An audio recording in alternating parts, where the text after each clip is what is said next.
ಮಸ್ಮಗ.ಕಾಮ್ನ international bulletin ಸುತ್ತು ಜಗತ್ತಿಗೆ ಸ್ವಾಗತ. ನಾನು ಪವಿತ್ರ. ಭಾರತ ಪ್ರಜಾಪ್ರಭುತ್ವ ರಾಷ್ಟ್ರ, ಅಲ್ಲಿಗೆ ಭೇಟಿ ನೀಡುವವರು ಅದನ್ನ ಸ್ವತಃ ಅನುಭವಿಸಬಹುದು ಅಂತ ವೈಟ್ ಹೌಸ್ ಹೇಳಿದೆ.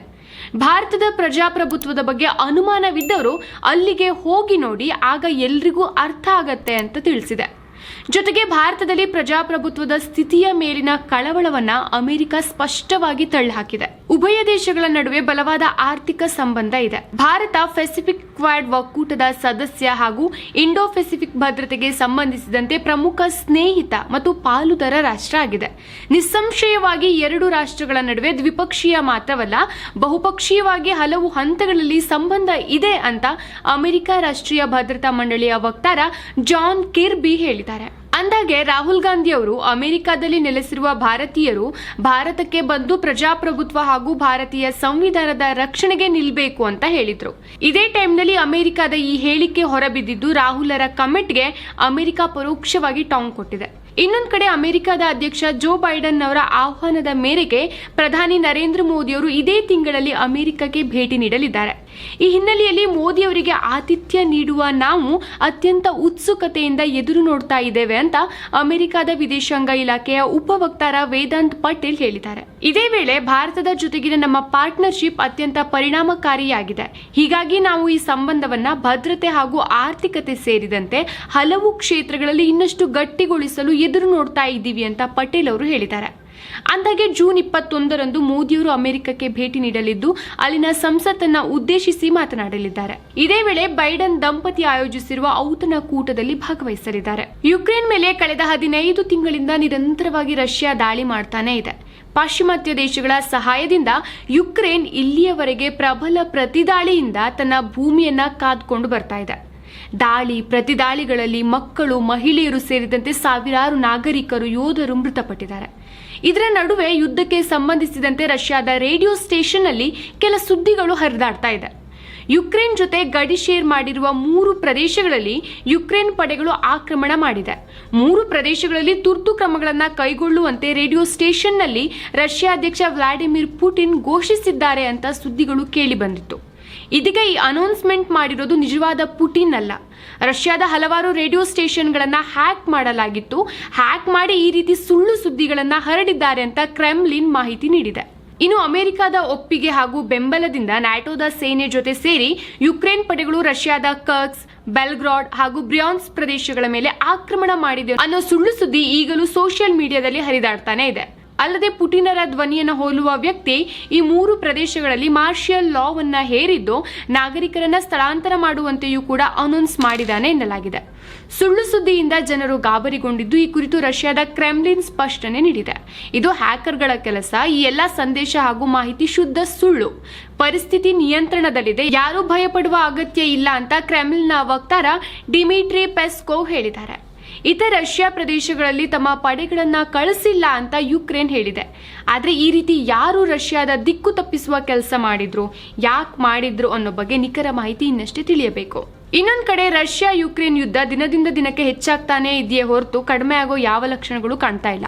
ಇದೀಗ ಡೊನೆಟ್ಸ್ ಪ್ರದೇಶದಲ್ಲಿ ಯುಕ್ರೇನ್ ನಡೆಸಿದಂತ 2ನೇ ಅತ್ಯಂತ ದೊಡ್ಡ ದಾಳಿಯನ್ನ ಸಮರ್ಥವಾಗಿ ಹಿಮ್ಮೆಟ್ಟಿಸಿದ್ದೇವೆ ಅಂತ ರಷ್ಯಾ ಹೇಳಿದೆ.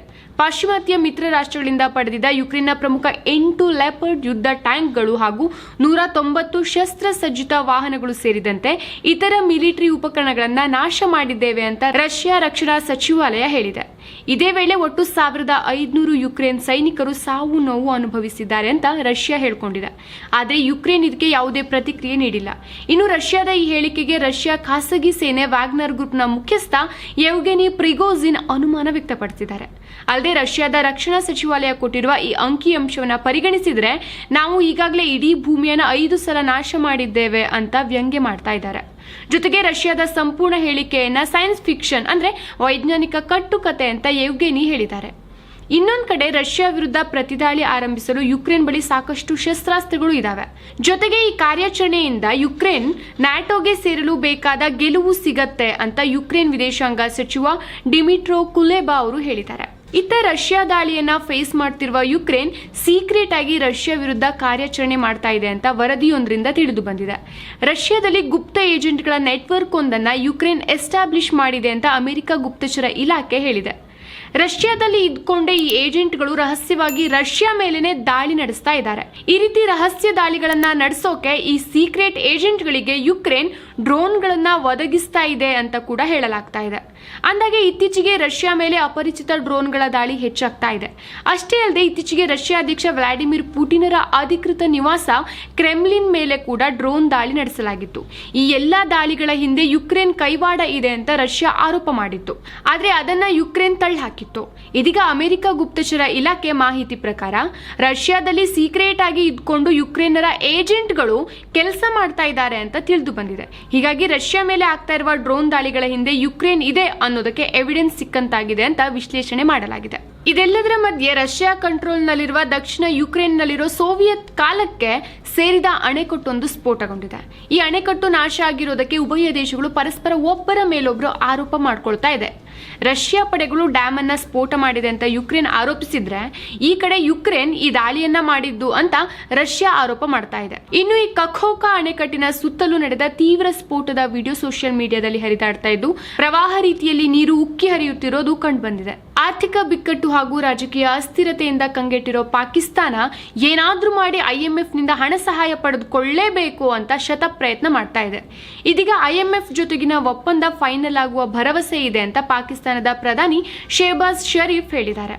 ಪೆಂಡಿಂಗ್ ಇರೋ IMF ಬೇಲ್ಔಟ್ ರಿಲೀಸ್ ಆಗತ್ತೆ ಅನ್ನೋ ಭರವಸೆ ನಮ್ಗೆ ಇದೆ. ಯಾಕಂದ್ರೆ IMF ನ 9ನೇ ಪರಿಶೀಲನೆಯಲ್ಲಿ ನಾವು ಎಲ್ಲಾ ನಿಯಮಗಳನ್ನ ಹಾಗೂ ಷರತ್ತುಗಳನ್ನ ಪೂರೈಸಿದ್ದೇವೆ. ಹೀಗಾಗಿ ನಾವು ಈ ತಿಂಗಳು ಕೆಲವು ಒಳ್ಳೆಯ ಸುದ್ದಿಗಳ ನಿರೀಕ್ಷೆಯಲ್ಲಿದ್ದೇವೆ ಅಂತ ಶರೀಫ್ ತಿಳಿಸಿದ್ದಾರೆ. ಅಂದಾಗೆ ಪಾಕಿಸ್ತಾನಕ್ಕೆ IMF ಒಪ್ಪಿರುವ $6.5 ಬಿಲಿಯನ್ ಪ್ಯಾಕೇಜ್ ನಲ್ಲಿ $1.1 ಬಿಲಿಯನ್ ಅಂದ್ರೆ ಸುಮಾರು 9,000 ಕೋಟಿ ರೂಪಾಯಿ ಹಣವನ್ನ ರಿಲೀಸ್ ಮಾಡೋದು ಬಾಕಿ ಇದೆ.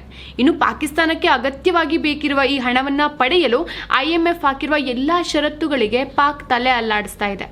ಹೀಗಿದ್ರೂ ಕೂಡ ಕಳೆದ ವರ್ಷದಿಂದ ಈ ಬೇಲ್ಔಟ್ ನೀಡಲು IMF ಲೇಟ್ ಮಾಡ್ತಾ ಇದೆ. ಅಮೆರಿಕ ಹಾಗೂ ಚೀನಾ ನಡುವಿನ ಶೀತಲ ಸಮರ ಮುಂದುವರೆದಿದೆ.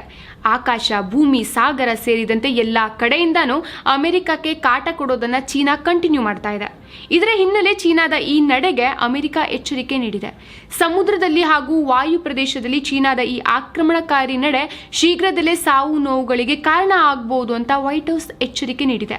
ಈ ಮೂಲಕ ಇದೇ ರೀತಿ ಚೀನಾ ಮಾಡ್ತಾ ಇದ್ರೆ ಯುದ್ಧ ಮಾಡಬೇಕಾಗತ್ತೆ ಅಂತ ಎಚ್ಚರಿಕೆ ಕೂಡ ನೀಡಿದೆ. ಜೊತೆಗೆ ಯಾರಾದ್ರೂ ಗಾಯಗೊಳ್ಳೋಕೆ ಅಂದ್ರೆ ಯುದ್ಧ ಮಾಡಿ ಹಾನಿ ಮಾಡೋಕೆ ಜಾಸ್ತಿ ಟೈಮ್ ಬೇಕಾಗಿಲ್ಲ ಅಂತ ಅಮೆರಿಕದ ನ್ಯಾಷನಲ್ ಸೆಕ್ಯೂರಿಟಿ ಕೌನ್ಸಿಲ್ ನ ವಕ್ತಾರ ಜಾನ್ ಕಿರ್ಬಿ ಅವರು ಎಚ್ಚರಿಕೆ ನೀಡಿದ್ದಾರೆ.